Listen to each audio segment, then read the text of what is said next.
Are you the friend who's always being asked for health advice? Now imagine turning that passion into a fulfilling career with our Become a Nutrition Coach program.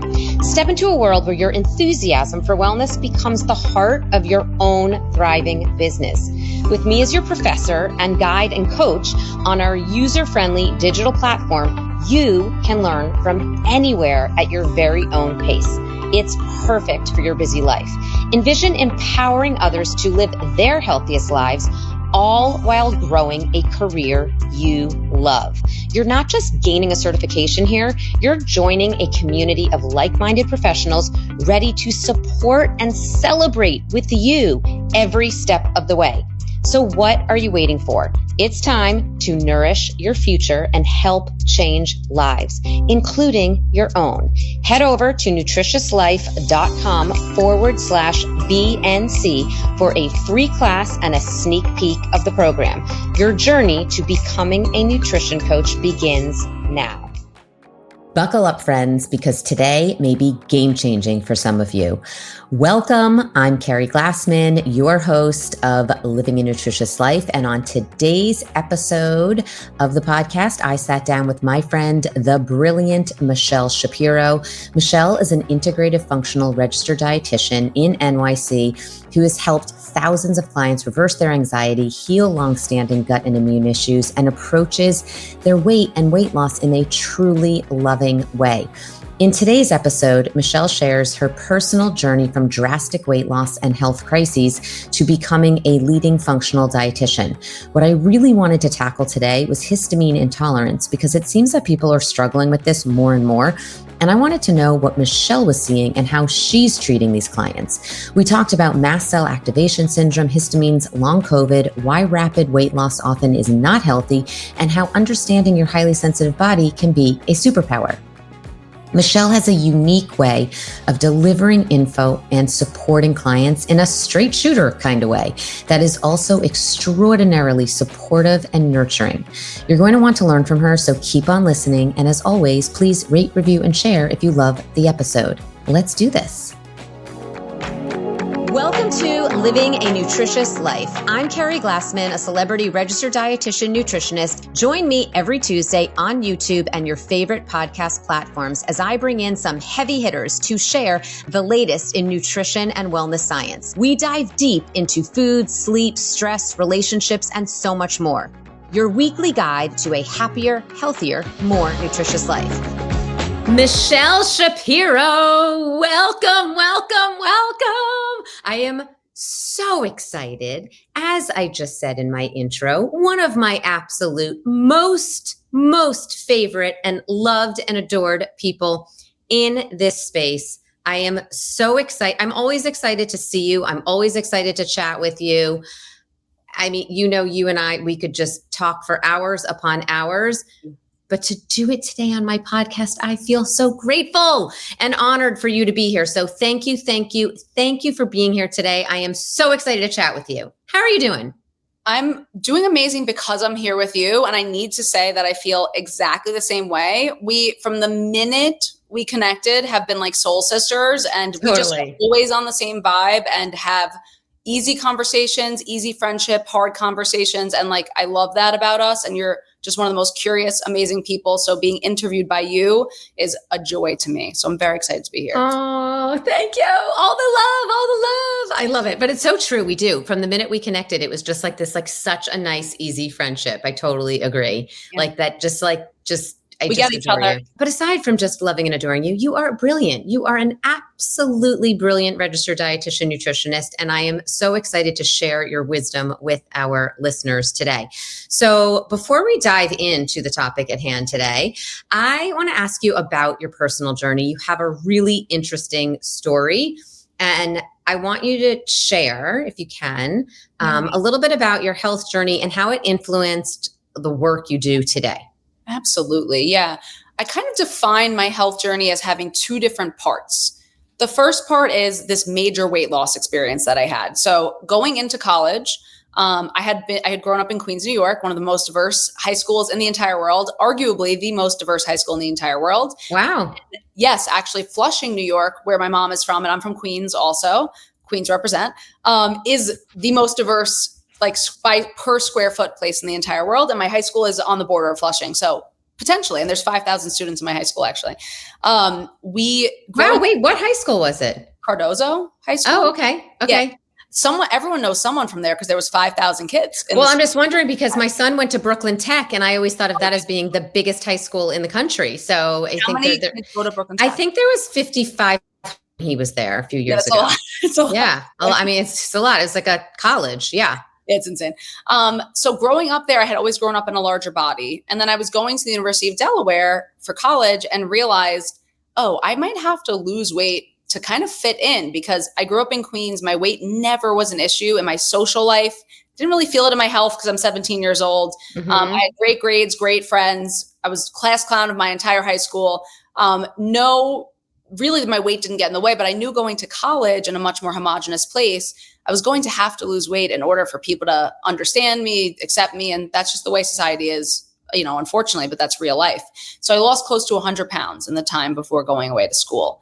Wait, and like from graduation to going away to school? I think it was between maybe 6 to 9 months. Wow, but that's still really fast. It was way fast. And that resulted in my first health crisis. The weight itself was not the health crisis. For me, that rapid weight loss left me sick all of college. I had panic attacks, IBS diagnosis, hypothyroidism, acid reflux, all of these different things kept popping up. And doctors were like, why don't you lose a little more weight? And that was their answer to everything. And it really was. How did you lose all that weight though? A very calorie restricted vegan diet, extremely calorie restricted. And I kind of used veganism to hide that there was an eating disorder going on, for sure. It was more just major restriction.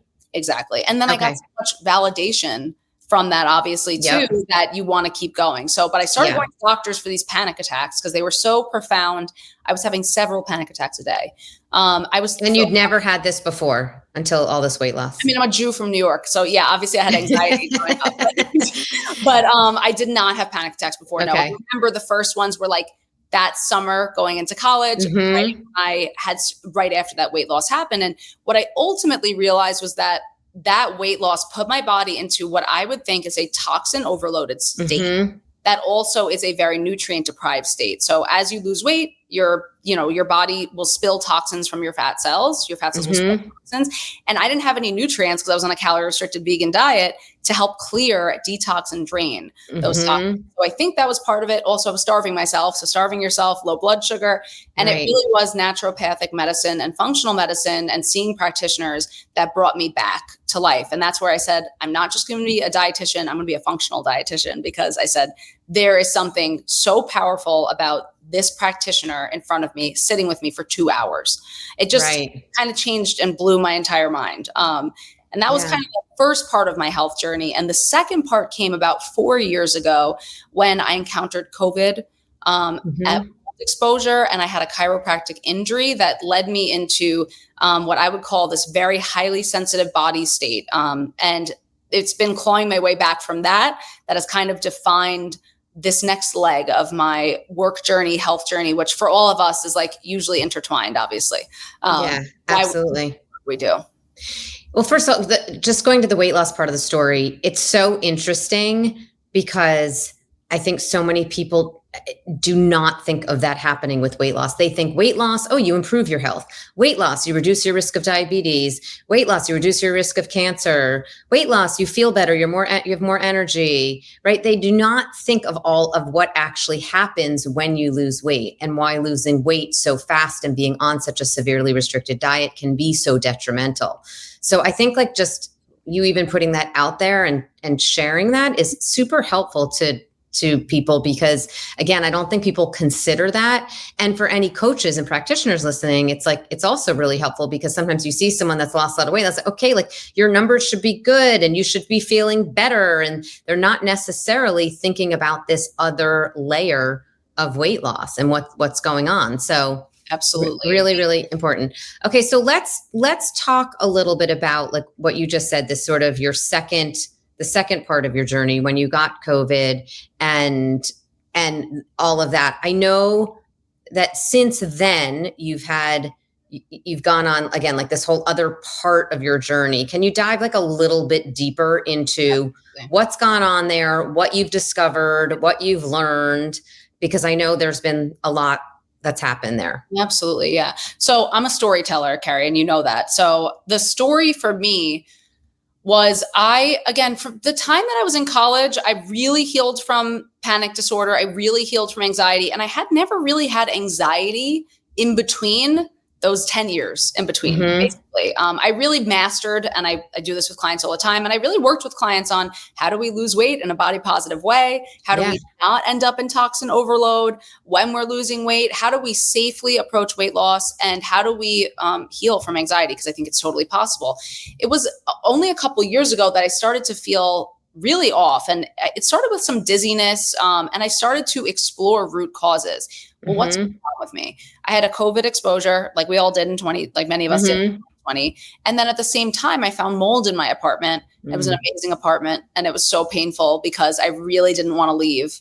And the quick story I'll tell is that it was like right near Bryant Park, right on Fifth Avenue. It was just such a good apartment. And it's so hard to lose a good apartment in New York. And I remember being like, you know what, this mold is kind of killing me. I had severe dizziness, really severe digestive issues. I was nauseous all the time, reflux, again, all these symptoms, but way higher. And then I walked into my bedroom and I saw my husband literally coughing up a lung like he was in the movie Interstellar. And I'm like, oh, he's in a mold dust storm. I have to get him out of it. Like, this is like really unhealthy at this point. So I then started going to these functional medicine doctors, naturopathic physicians again.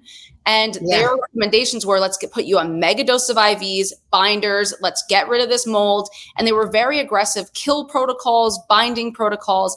And Keri, when I started that, I would leave an IV and I would text my friend who's the practitioner who would give me the IV, because all my friends are the ones who give me these treatments.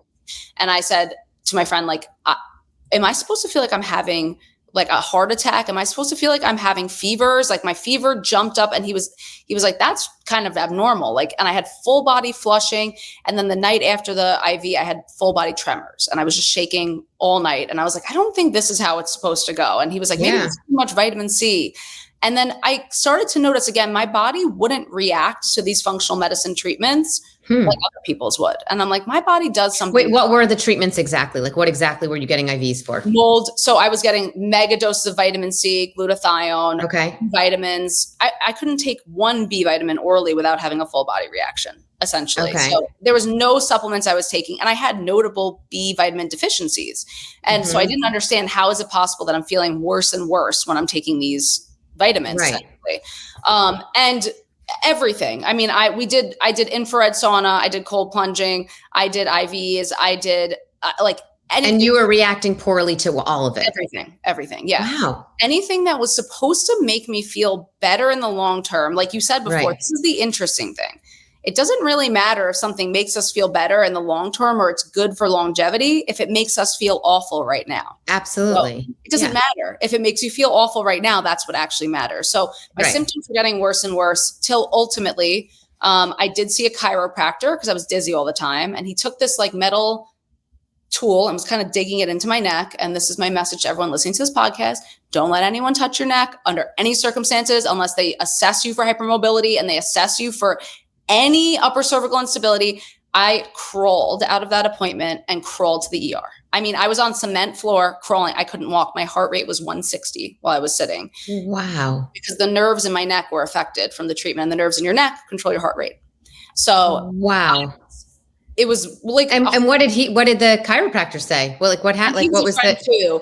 And I kind of messaged him after, like, you there's something, because I didn't have the language for what happened to me yet. So that's what really set me. I went to the ER and I said, maybe this is like a POTS thing. Because I realized it was in near my neck. So maybe this is a postural orthostatic tachycardia thing. And will you just for anyone that doesn't know what that is again, will you say that again? Yes. POTS? Maybe you thought it was a POTS thing. We're going to have to define all these terms for sure. Yeah. So POTS is a syndrome called postural orthostatic tachycardia syndrome, which is basically when you make postural changes, your heart rate jumps up, tachycardia, essentially. So I was like, maybe this is related to POTS or something, because I knew I have very low blood pressure generally. So my blood pressure was high, my heart rate was high, and I could not understand what's going on. I was in a neck brace and a back brace for like a year after that. It was really challenging. And I remember seeing you during that time. Yeah, I remember. Where were we? And you were like, you're like, are you okay? And I'm like, literally, no. It was, I remember you were like, no, I have all, we were at like a dinner for a brand, I believe. Right? Weren't that was we? one of the first times that I could even go to something, was how bad it was, honestly. And then I kind of then I was having these tremors again, dizziness, extreme frightening, go to the ER kind of symptoms. And I had no explanation for them, Keri. I was going to all of my practitioners. So frustrating. And it's so frustrating. And so many people, right, and people that have been in similar situations where like you have all these things going on and you don't know why you're not getting any answers.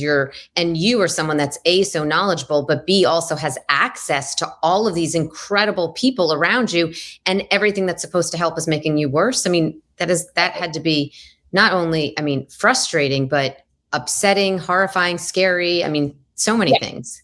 It was. And I really am the type of person where I'm like, if I can't figure it out, how the heck is someone else going to figure this out? Right. And so I basically was like, I'm going to have to figure this out, essentially. I, at some point in time, realized that my COVID and all these things were kind of connected. And I drew my own timeline of my life, and I kind of pulled these all together.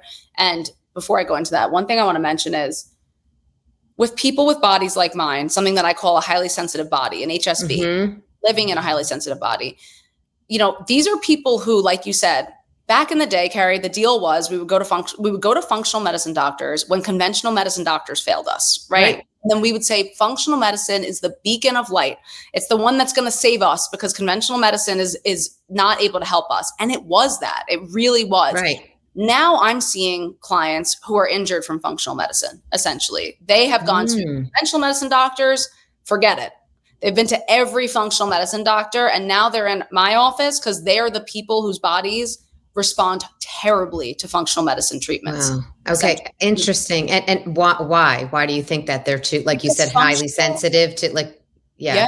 It's the right question. Functional medicine aims to treat the root cause. And sometimes that means that they are not looking at symptoms as well. And either way, if you have a highly sensitive body, a doctor's office might not be the place to go. You actually might need a nutritionist or a dietitian or a life coach or a health coach or someone like that, because you need someone monitoring your reactions to things. You need someone helping you through those dark moments. So just going to a doctor's office, even if it's a 90-minute visit, but they're not following your case and checking your food journals, your stool journals, they're not going to pick up on the essential information. So people who are in highly sensitive bodies, what may be happening that I suspect is a histamine-like reaction or a literal reaction, a specific immune response that is not found in every single person. Because some people do mold protocols, they feel kind of crappy, but they don't stay sick after that. People in highly sensitive bodies do.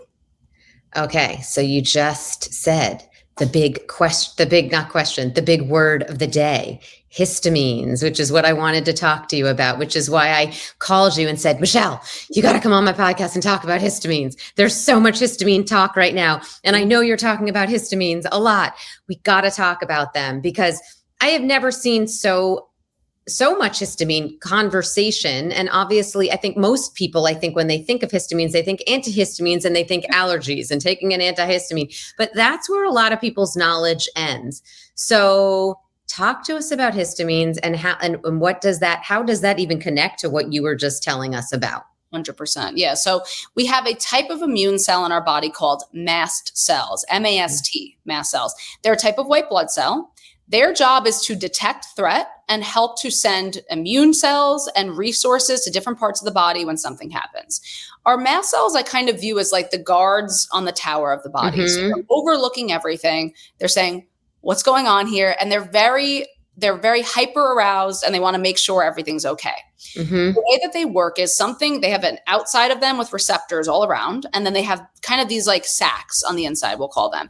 On the outside, when something attaches to the outside or attacks the outside, they will release compounds from the inside. They do something called degranulate, which means they release those compounds. There are 1,200 different compounds that mast cells release, and histamine is one of them. The reason we talk so much about histamine is because having too much histamine in the body or an inability to remove histamine from the body can create symptoms in every system of your body. There are mast cells in every organ of your body, in your joints, in your bone, in your blood vessels. Every single part of your body has mast cells. So they can respond and create symptoms in any of those areas. Okay. So why, when you were having all of these different symptoms and things happening, why is it so challenging? Because it sounds like no one was getting to the bottom of all of this and what was going on with you. And so why is it so challenging to get a diagnosis or to get proper support for mast cell activation syndrome, as I know you talk a lot about, in our current system? Like, why is it so difficult? I mean, for you, again, you were in this is what you do for a living. You have access to all these amazing people. You were working with all these people, but why did it take so long? And actually, then I want to hear, because I kind of feel like I jumped ahead a little bit. I want to go back to like when you figured that out, what happened there. But let's stick with this for a second. Why is it so hard to address that and to diagnose that and to support that? Yeah. So first of all, testing for it is hard, and we'll talk about that. But more importantly, weirdest thing in the world about histamines, because they can cause symptoms like a racing heart, a fever, a rash, diarrhea.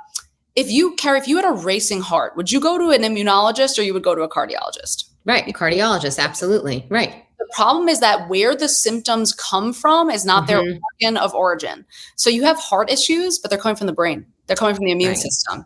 Right. So the problem is, if you go to any doctor, what they're going to do is run an EKG, run an echocardiogram, and they're going to say, it looks gorgeous. I don't know what's going on.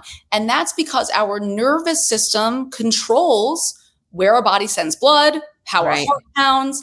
It's coming from the brain, essentially. It's coming from the nervous system. So you're not going to go to a neurologist with a beating heart. You're not going to go to an immunologist. Right. And really, like, the first major practice paper in the like American Journal of Allergy, it's like the AAAAI journal, came out in like 2019 on mast cells. It's in its sea of understanding. We knew mast cells existed. We knew they were a part of the immune system, but we had no idea that they could wreak so much havoc. And the reason they have is, if you want me to talk about it, I think it's fascinating. The relationship between mast cells and COVID.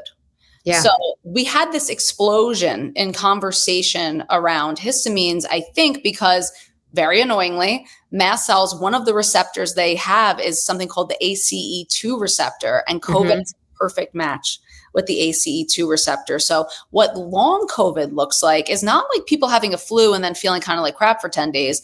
These are people who have felt sicker for longer than 3 months after having a virus. It's unheard of.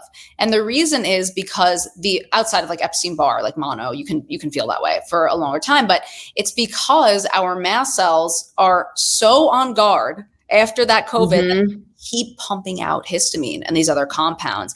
And you don't want to have too much histamine floating around your body, because then it can create a lot of these symptoms. All those other symptoms that people feel. Okay. So actually though, can you go through some of those symptoms? Yes. Because I'm thinking like when people are having like allergic type reaction symptoms, but like what do you think of as the most common symptoms there? Or someone that's having long COVID like that? It's funny, because I wouldn't even think of allergies as being a common histamine symptom, which is it's really funny, because most of my clients don't really have allergy symptoms. It shows up in other areas of the body, which is interesting. I think there's a spiritual explanation for that I can talk about later, but common symptoms I see with histamine intolerance or mast cell activation syndrome are severe physical biological anxiety that can happen.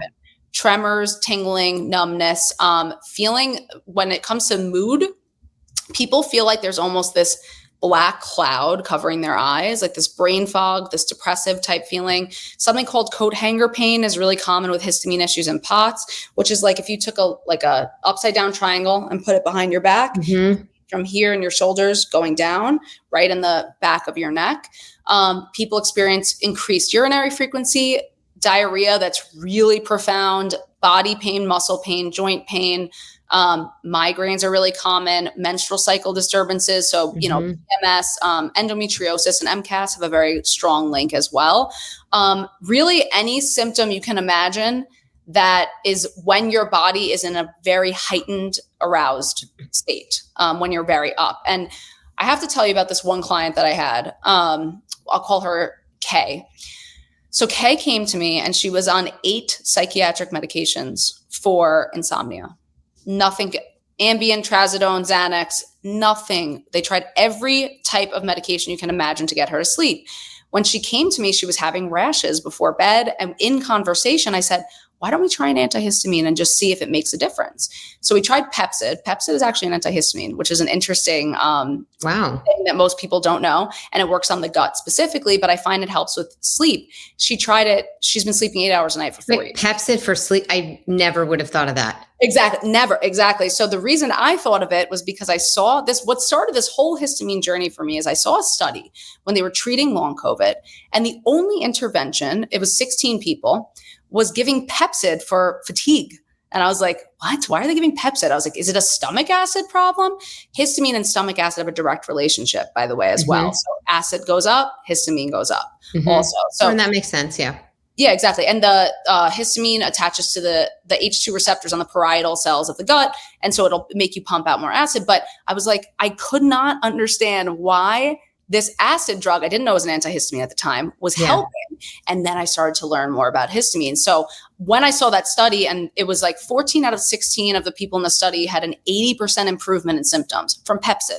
Wow. And I was like, what the heck is going on with this? So that's what actually started me in my whole understanding. Why are they treating long COVID with this acid drug? And that's what kept me going on this journey. Yeah. Okay, wait, go back to Kay though, because I'm really fascinated by that. So she's on 8 different types of drugs to try to get her to sleep. She has horrible insomnia, and you put her on Pepcid, and then she starts sleeping? Sleeping literally, this is absolutely not an exaggeration, 8 hours a night. And you have to understand something. Her insomnia was so profound. She would sleep 1 to 2 hours a night, 3 nights in a row. Then she would sleep like 5 hours. She had paranoia as a result of it because she was like seeing things. Like she was not. I mean, you can't live like that. That's horrific. It's so dangerous. The reason is histamine's job and our mast cells' job is to keep us alert and awake. So they can be very like, I don't know, jumpy, arising. So if your histamines are that high, it doesn't matter if you try to calm your nervous system because your immune system is like, stay up and stay awake. So it just keeps that looping either way. Wait, so she, I mean, would like, what did she say? How did she react to that? She must've just been like, obviously beyond thrilled, but then what was the next step? So then you said, okay, this is a histamine issue. So then where did you go from there?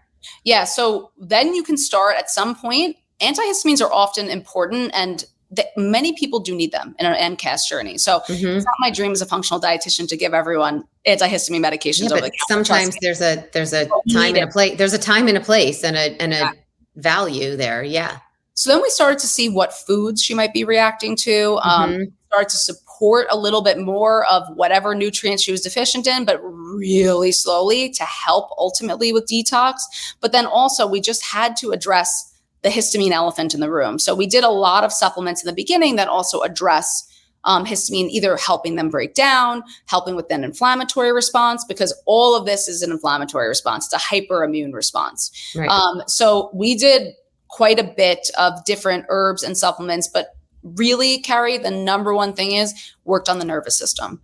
And really, Well, then she was probably able to work on her nervous system, because if you're sleep deprived like that, you can't even work on your nervous system. But once she started getting sleep, you were probably able to then work on the nutrition, like you said, in the supplementation, but also work on her nervous system, because she was at least in a much better place. Because going from not sleeping at all to then sleeping, I mean, that is just such a huge, massive jump in her overall health, and then her ability to deal with other things. That I'm just imagining this person like coming in and literally like lying on the ground and kissing your feet, being like, you have saved me. I mean, that is like for people like she is. And I will tell you that I had read this Pepcid study. It was in the back of my head somewhere.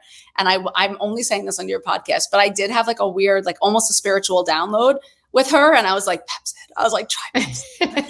This is like 4 or 5 years ago. No, I love this. But by the way, hey, listeners, didn't I tell you Michelle was brilliant? Didn't I tell you? I said it. I said the brilliant Michelle Shapiro. A little bit of a freak, a little bit of a spiritual, but I had freak flags fly. Let them go. I love it. You have to in order to heal. You have to be yourself. Exactly. Well, you also have to know, you know what you did? And I want to give you a lot of, you deserve so much credit in so many ways, but you were open-minded. You're open-minded to all the different possibilities that could be going on with her. And that's like what you need in your team that's helping you heal. You need people that are open-minded and going to look for all the different why, how, and instead of just, going to someone, them saying, oh, well, it can't be this and it can't be that, so you must have this. I mean, you have to be able to be open-minded and see things and discover. And it's like, talk about peeling back the layers and getting in there and figuring it out and being, an investigator. I mean, wow, that blows my mind, that story. I love it so much, just because I know, because from working with people over the years too, like you see people struggle with so many different things and go to so many different doctors and so many different types of practitioners and not figure things out. So when I'm just like imagining this person coming to you and then you figuring this out for them, it's really beautiful. Yeah. And Keri, and I know you feel this way too, but like, I really do thank God, the universe, that I had the experience I had, because you can't know the terror of these symptoms, honestly, unless you've experienced it. So not everyone on my team has histamine issues by any means. And by the way, not every client has histamine issues. Yeah. So it's not like everyone listening is like, oh, that's me. But sometimes it is you and sometimes it isn't. Right. But I was very grateful to have that, because I had never experienced anything like it in my life. And, there's actually one study, before I even say the study, long COVID and MCAS, mast cell activation syndrome, when those mast cells are constantly pumping, are very interconnected. I would say they are interchangeable in some way. I think that long COVID and mast. Yeah, I was going to say, the way it sounds like to me is that long COVID is MCAS. I kind of feel that way, but I can't really say that because it's not. Okay. And I kind of feel like long COVID is a combination of MCAS, POTS, hypermobility. It's kind of like the cluster. We call it the triad: MCAS, POTS, and hypermobility. The triad, because they travel together, these syndromes, basically. And there's a couple reasons why, but I lost my train of thought. Point being, I was very grateful to have experienced it, because if you have to have symptoms that extreme without any explanation, Keri, I was on Reddit looking for answers. I literally was like, why do I feel dizzy after whatever, like walking? And I was like, why do I feel weird on day 9 of my cycle after my period ends, but I don't feel bad during PMS? Like there's no Reddit for that. There's no answer. So this is like the body's operating on a different system than what we know. And in functional medicine, it's all leaky gut, IBS, and those things are lovely, but you will not, and they're important, like, and real diagnoses, obviously, but you can't address the root cause in someone with histamine issues without addressing the symptoms. You have to address the symptoms first. Yeah, it's so interesting, right? And it's right. So it's and so many people, right? They go from traditional Western medicine to then they go, functional medicine. Let's get to the root, and like that's not always the place to go. Exactly. And sometimes it's dangerous to address the root first. Well, this is the study I wanted to mention quickly. They did one study, first of all, state by state survey to see on average, like how many people by state had long COVID. And they found that up to 30% in each state of people had long COVID 3 months after having COVID. So this issue is mega profound. We're talking millions and tens of millions and maybe even 100 million people in America who are experiencing this. And that was about 2 years ago. I'm sure it's expanded since then. Right. And the other thing I want to mention about long COVID that's just so important is that they did one study and found that the quality of life of those experiencing long COVID on average was a lower quality of life than those with stage 4 cancer on medication. Wow. And that's because the fatigue was so profound that they could not work. Fatigue is a major symptom in all of these conditions as well. In addition to insomnia, they couldn't work. The things they could do in their life was less. And also people don't get community support, Keri, because people don't believe you when you say you have long COVID. They believe you when you say you have cancer. And by the way, not from a prognosis standpoint. We're not talking about from a prognosis. We're talking about quality of life. Right. Right. No. So, okay. So let's just say there's someone listening right now and they say, yeah, I think I have long COVID. I feel, and I feel kind of crappy and whatever. What do they do? Would they wake up tomorrow? What do they do? Who do they call? What should they ask about? What do they consider? Yeah. The first thing I would do is for yourself, before even going to a provider, start inventorying your symptoms. Yeah. So make a little diagram, head to toe, little stick figure, doesn't have to be fancy, and write symptoms from head to toe, top of your body to bottom. Anxiety goes in the head, headaches go in the head, and then prioritize which of these symptoms are most impactful for me, and then find out when do those symptoms happen. Do you get migraines around a certain time of the month? When you eat food, when you eat in a certain type of restaurant, talk to a certain friend who talks too fast, like me, whatever it is, find out what those symptoms are for you and where they're from, because you're going to walk into an integrative nutrition professional's office or a functional medicine doctor's office, and I want you to come in with that information. So the first thing is get to know your body and get to know the language of your body and how your body's communicating with you. Right. I would say like do a little self-assessment and food and food journaling too. Like you did mention that, like with the food side of it too, but like really, really as much detail as possible. I always say the more information you can go into someone's office with, the more you're going to get out of that appointment, and you can start to like move things along, because not only do you forget things in the moment, but also it's like just all down on paper, you put together such a better story, and it helps you actually put it together, not just like, oh, my stomach hurts after this, or I get a racing heart after that,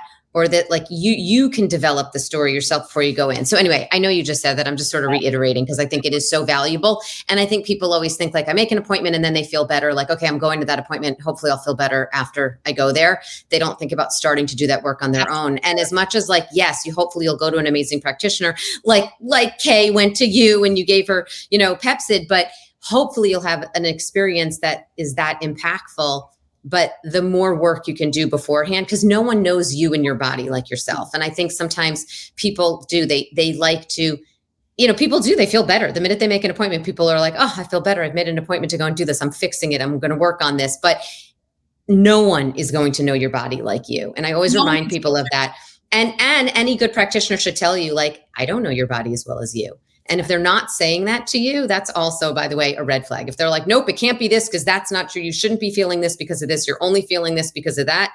Like if anybody's saying that to you too, like that is not a great practitioner because it's not. Yeah, exactly. That is like a big, to me, a red flag.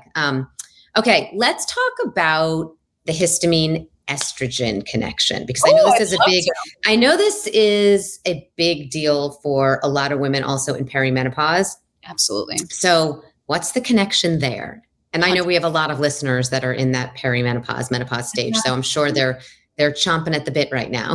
So we generally consider progesterone to be mast cell stabilizing. So a positive effect, less histamine potentially. And we think of estrogen to be mast cell stimulating. So estrogen and histamines, much like stomach acid, have a direct relationship. They attach to each other's receptors. Interesting. Yeah, that's so interesting, just because progesterone we know helps, like for most people, calm and stabilizes the immune system. It's involved in the immune response. Yeah. Absolutely. And so here's the deal that we know happens in perimenopause.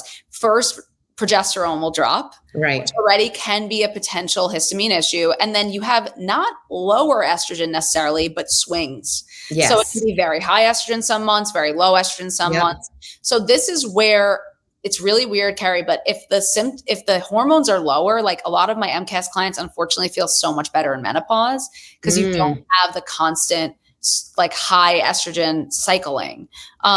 Where clients with histamine issues feel worse generally is when estrogen starts rising. So the day their period ends, they stop bleeding, really weird day. They start having migraines, they start having anxiety, they feel really weird often then. And then there's that's like the start. Obviously estrogen will rise for ovulation mid-cycle. And there's a second kind of rise in estrogen around in a 28-day cycle, like day 19 to 21. And people notice that as well. So the issue with perimenopause is, unfortunately, you're all over the place. All over the place. Yeah. So you just have to kind of be consistent and preventative with stabilizing mast cells and with supporting estrogen detox appropriately in case it's one of those swing high months, basically. Okay. How do we support the MCAS? Absolutely. So I would say, if from the lowest level standpoint, if you want to use like teas, like I love nettle leaf tea, I find that incredibly supportive. There's a tremendous amount of supplements as well, but supporting your nervous system, eating regularly to support your nervous system and blood sugar, Keri essentials that I know you've mentioned in every single podcast, your principles, have to be addressed. And then when it comes to histamines, you can do things like, besides taking medication, there's certain supplements, like there's a Dow supplement, which is the enzyme that helps to break down histamine in the gut. You can take that before a meal. Ginger is really helpful. Perilla extract. There's loads of herbs and supplements. Quercetin, although I find some people react to it.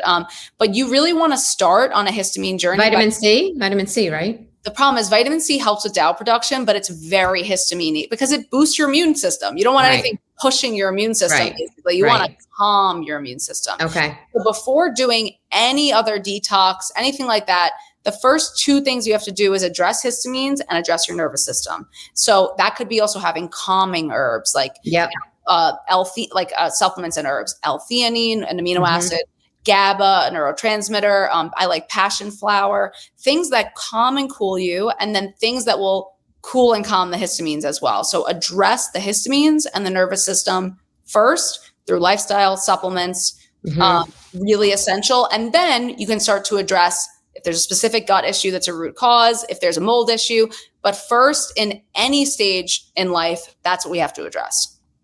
So good. Wow. Thank you. And it makes so much sense that like during perimenopause where it's all those fluctuations that make it all harder to manage. Yes. I do have a hot take on perimenopause though. And I want your hot take. No right, because I'm not in perimenopause yet, but I have your hot take. You have all the right in the world. Tell us. So the reason, only because of my clients, the hot take I have is that perimenopause is not a medical diagnosis. Okay.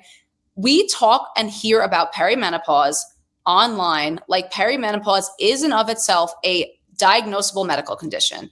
Perimenopause is a period of time and it's different for every single person. So I can tell you, Keri, I have MCAS clients, highly sensitive clients who feel so much better during perimenopause because their hormones start to calm down. So they actually feel better. They might need to go on HRT in menopause, of course, but the experience of perimenopause is so individual. And when I think of perimenopause, I kind of think of premenopausal, you're at the top of the slide. Perimenopause, you're somewhere on that slide, and then menopause at the bottom of the slide.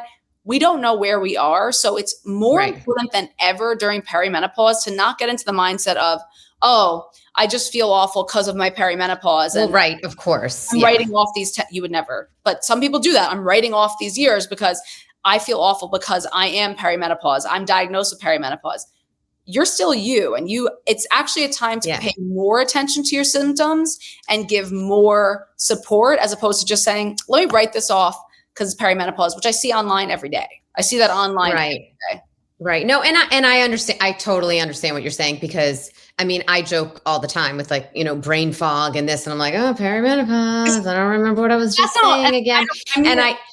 I know how you're saying it though. No. I know what you're saying though, but it's like labeling yourself, right? Like you don't want to label yourself. It's like, it's even like people label themselves all the time. It's like when you have a client that comes in and says, I eat sweets every night after dinner. And you're like, well, if you keep telling yourself that, you're definitely going to do that every single night. Right. But if you tell yourself, I love tea every night after dinner, what are you going to do? You're going to start having tea every night after dinner. It's like, and that's like a silly, simple example, but it is the same thing. It's like what you're saying though, that people label themselves like, I'm in perimenopause, so I'm going to gain weight. I'm in perimenopause, so I'm going to feel crappy and irritable all the time.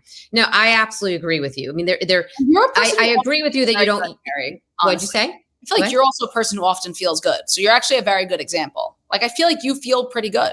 I feel good a lot because I work on it, but I also know I am. Oh, I tell people sometimes when I haven't slept well, I am irritable as F. I mean, I am moody.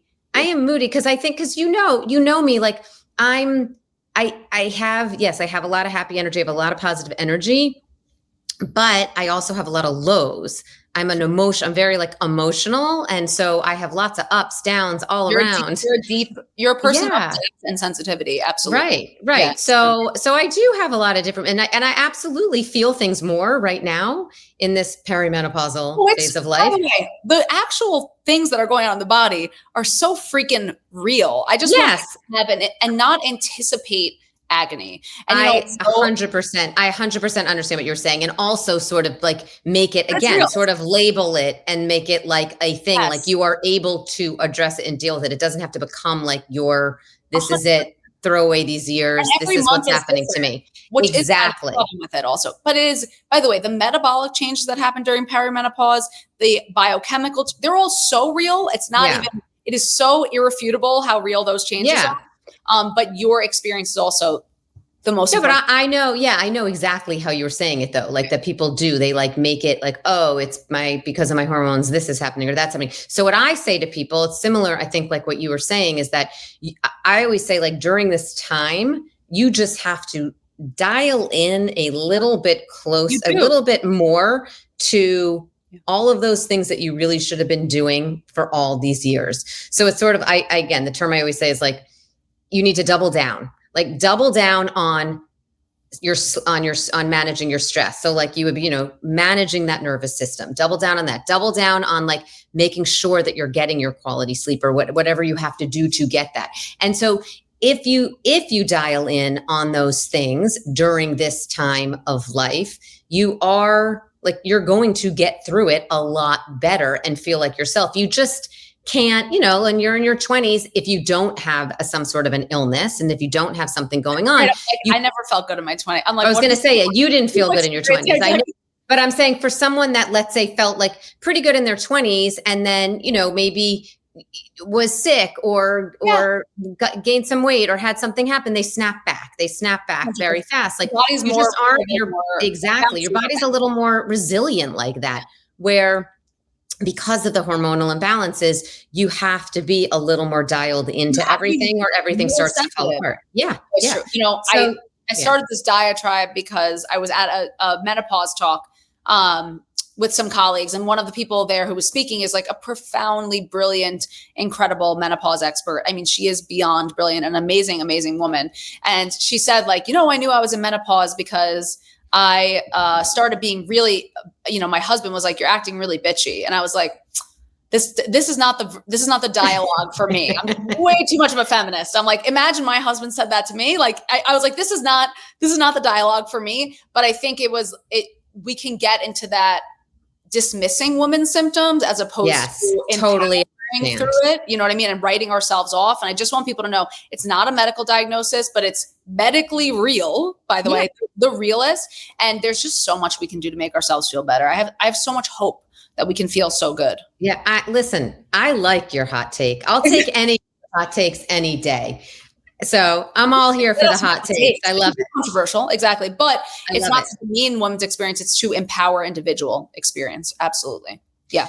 Okay, so I have a couple more questions for you because I know I could talk to you forever and ever, but I will let you go at some point. So one more histamine question for you.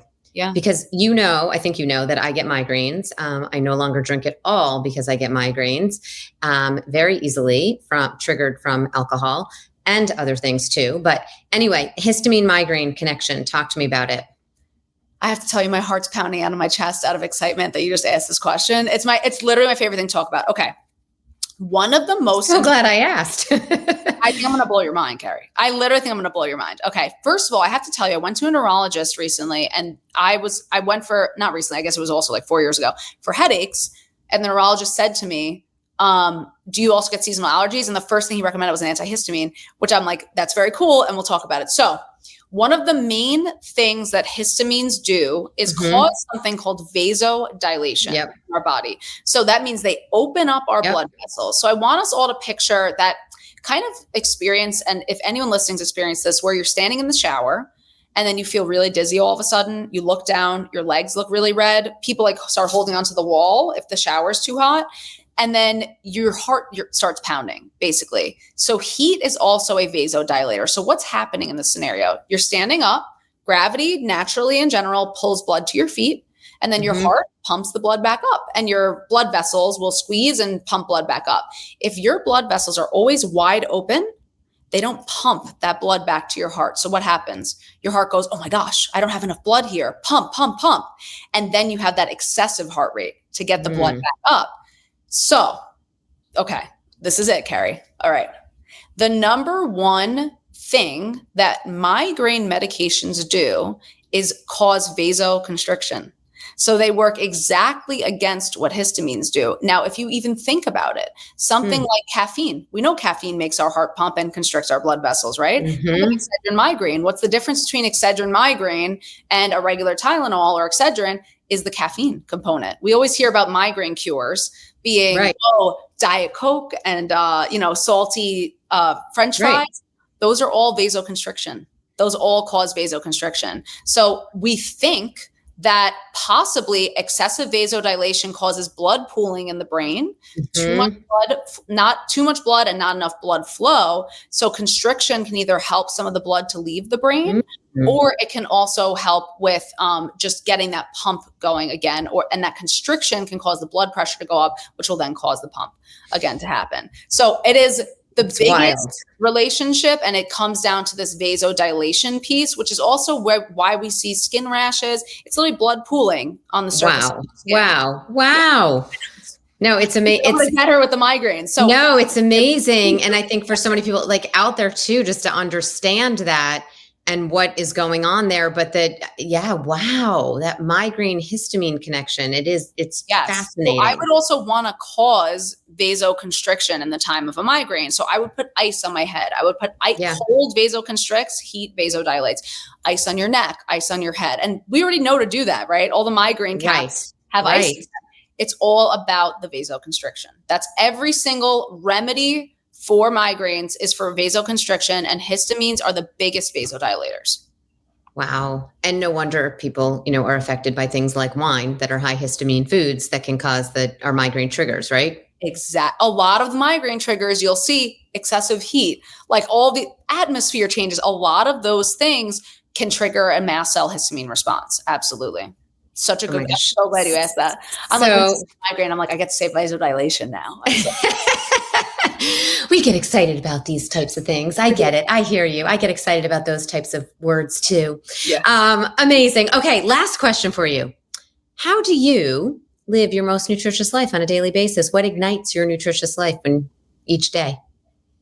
So, I kind of mentioned this before. When I was really sick, I realized if it's not going to be me who's going to figure this all out and figure out how to feel okay in a body that seems determined to not feel okay, who is it going to be? So what fuels me is I need to set the example for myself, and I can't afford to not live a nutritious life. I have to live a nutritious life. Other people have a little more wiggle room than me. I do not. My body is, I can't have those deviations. Like you said, the sleep, eating regularly, balancing my blood sugar. Like I can't afford it because my body can slip into this immune state, can slip into these things. So, and then I won't be able to show other people that it's possible. And I think healing has to be mirrored. So that's what fuels me to live. Oh my gosh, that's so beautiful, right? For you to help others, you need to do it for yourself. I love that. Oh, you're so good. Concept. We do. We need to know that it's possible. Yeah. Yeah. You're so amazing. I love that. I love you. That is beautiful and amazing. And you are so focused on doing what you need to do to help yourself so that you can help others, which is just awesome and beautiful. And you are so brilliant. And I could talk to you for hours and hours. So I might just have to ask you to come back. Okay, I'll be there. Okay, are we filming again? All right, I'm ready. All right, you're amazing. I love you, Michelle. Thank you so much. Thank you so much for having me. Can't wait for this to come out. Thank you all for listening. Where can listeners find you? And do you have any big projects going on that you want anyone to know about? So if you go to my website by this point that this comes out, I'm really hopeful it'll be there, and it will be. You can watch, I have a Histamine Essentials webinar. It's available for purchase. It's a 3-hour, everything you need to know, either as a practitioner or someone just looking to improve your own health. It is very comprehensive. On my website, I'll give you the link for that. I have a podcast, Quiet the Diet, if you want to listen. And I have a private practice where I have, it's myself and 4 other practitioners working with people one-on-one. You are incredible. And I'm going to put links to all of that in the show notes. Thank you so much.